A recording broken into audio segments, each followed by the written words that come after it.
So I wanted to go ahead and show you my finished photo album for my flowers.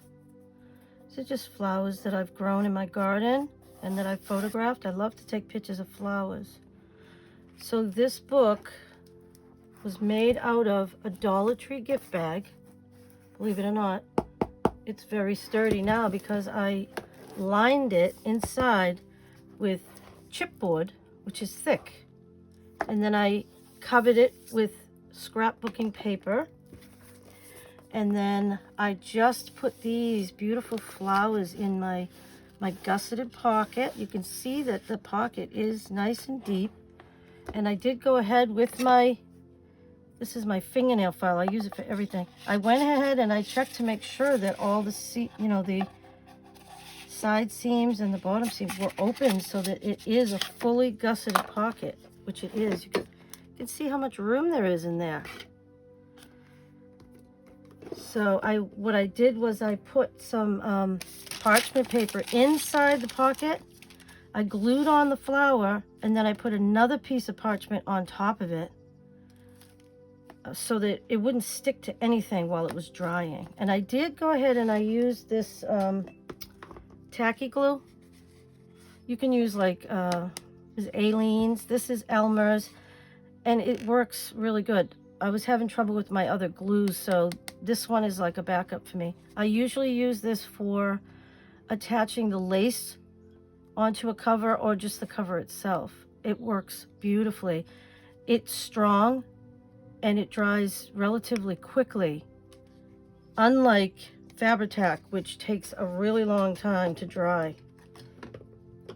And Fabri-Tac also can stain your fabric. It seeps through and it just leaves this mark on it and you can't get it out. So I don't use it as much as I used to. So then I have that on both sides. I put another one. Like I said, I went and I checked my pocket to make sure that it's fully opening.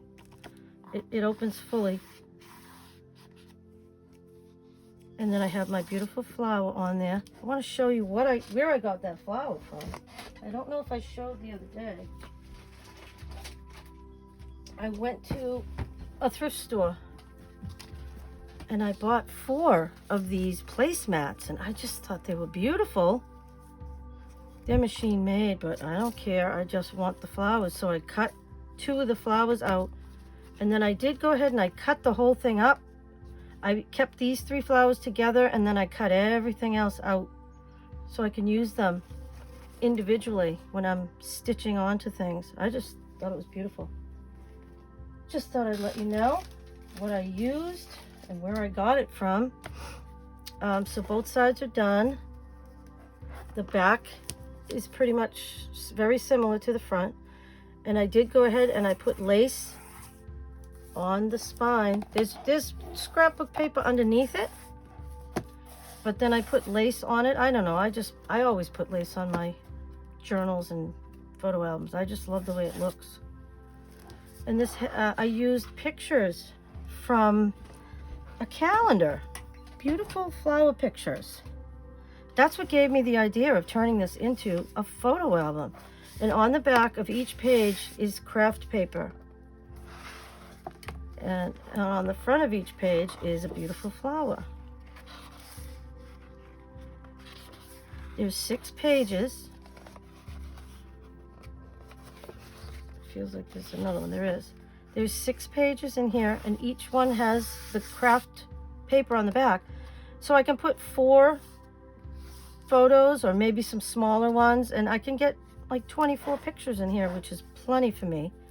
I'll just put my favorite pictures of my flowers that I've photographed. And I'm gonna go ahead.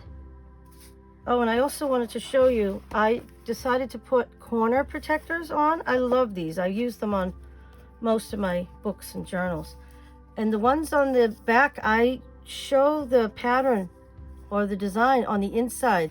Instead of having it look like that inside, who wants to look at that? I'd rather look at this design. So I turn them over and I use them that way. So that way I have the same design on the front and the back. I just like the way that looks. And what I did was I opened the back of the corner protectors because this was pretty thick, so I had to open it up a little so that it would accommodate that. And then I put some Fabri-Tac inside, right inside each one before I slipped it on there. And then I used these are jewelry pliers. They have this soft silicone on them. That's why I bought them. They're really from straightening out wire, but I think they work beautiful for this. So I always use these because they don't really damage the metal on the corner protectors. So I'm just going to go ahead and I'm going to put my first 4 pictures in. And I'm just going to use double-sided tape. That way if I want to take a picture out, and whenever I take off tape, I always take the first part off just so I get a nice fresh piece. Beautiful lily that I used to grow in my other garden.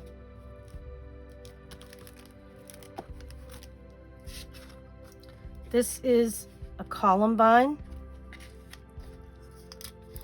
that I also used to grow in my other garden. So my husband and I have been living here. We live in a 55+ community in Kingston, Mass, about 15 minutes outside of Plymouth, America's hometown. And it's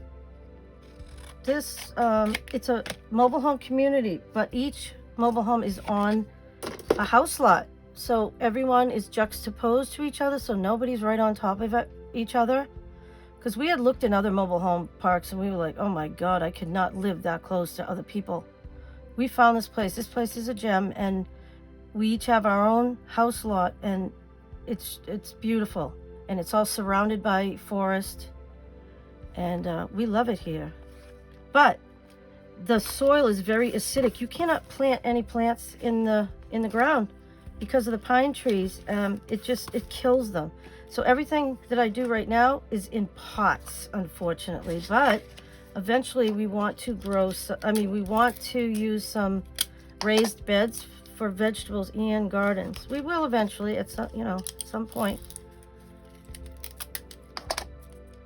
And when I grow my flowers and when they're in full bloom, I love to take pictures of them.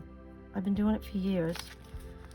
This is a very special flower. This was the first flower that grew in our yard. It's a rose with purple edges, a yellow rose, very light yellow with purple edges. I've never seen a rose like that before. We thought it was beautiful. It's very special. That's a special rose. And then this one, my daughter, for Mother's Day, her and her boyfriend bought me a rose plant, and I still can't find a place to put it because, like I said, I can't really plant things here yet till we build up the soil and stuff. So I still have this rose, and it's in a pot, and it still blooms every year. So this is very special to me as well. So I'm going to go ahead and add that one, and then I'll probably come back on another time, and when I fill the book up with all my photos, and I'll show everybody the pictures that I put in there. But this is just a start. And this is what I'm going to use my book for. And I love it. I think it's going to be lots of fun.